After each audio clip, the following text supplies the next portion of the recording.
ഫമൻ മാത അലൈഹി, ശിർക്കിലായി മരിച്ചുപോയ ഒരുത്തൻ, അവനെക്കുറിച്ച് നിങ്ങൾ മുശ്രിക് എന്ന് ചാപ്പകുത്തി പേരിട്ടാലും ഒരു പ്രത്യേക കാറ്റഗറിയാക്കി ജൂതൻ, ക്രിസ്ത്യാനി, ഹിന്ദു, ബുദ്ധൻ എന്നൊക്കെ പറയുന്നത് പോലെ മുശ്രിക്കുകൾ എന്നൊരു വർഗം, ആ വർഗത്തിൽപ്പെട്ട ആളുകൾക്ക് വേണ്ടി മാത്രമേ പ്രാർത്ഥിക്കാൻ പാടില്ലാത്തതുള്ളൂ എന്ന് ന്യായീകരിക്കുന്ന ആളുകൾ മനസ്സിലാക്കാൻ വേണ്ടി ഞാൻ പറയുന്നത്. ഫമൻ മാത അലൈഹി, മുശ്രിക്കിന് വേണ്ടി എന്നല്ല, ഷിർക്കിൽ മരിച്ചുപോയ ഒരുത്തൻ ലൻ യുഗ്ഫറ ലഹു, അവന്റെ പാപങ്ങൾ പൊറുക്കപ്പെടുകയില്ല. അക്കൂട്ടർ ശാശ്വതരായി നരകത്തിന്റെ ആളുകളായിരിക്കും. അവർക്ക് വേണ്ടി ഹജ്ജോ നമസ്കാരമോ പ്രാർത്ഥനയോ സദഖയോ നടത്തപ്പെടാവതല്ല.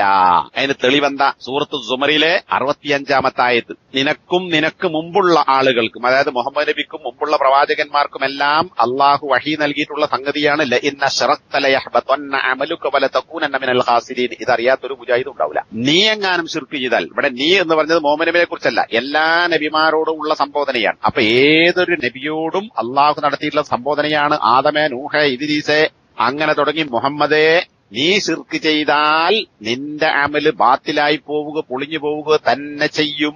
നീ നഷ്ടകാരികളിൽപ്പെട്ടവനായി തീരും. അപ്പൊ മുഹമ്മദ് നബി മുശ്രിക്കായാൽ എന്നല്ല, മുഹമ്മദ് നബി ശിർക്ക് ചെയ്താൽ. അപ്പൊ ശിർക്ക് ചെയ്യുക എന്ന പണി അഷ്റഫുൽ ഖൽഖായ മുഹമ്മദ് നബി ചെയ്താൽ പോലും അമലുകൾ നിഷ്ഫലമായി പോവുകയും നരകവാസികളിൽപ്പെട്ടവനായി തീരുകയും ചെയ്യും.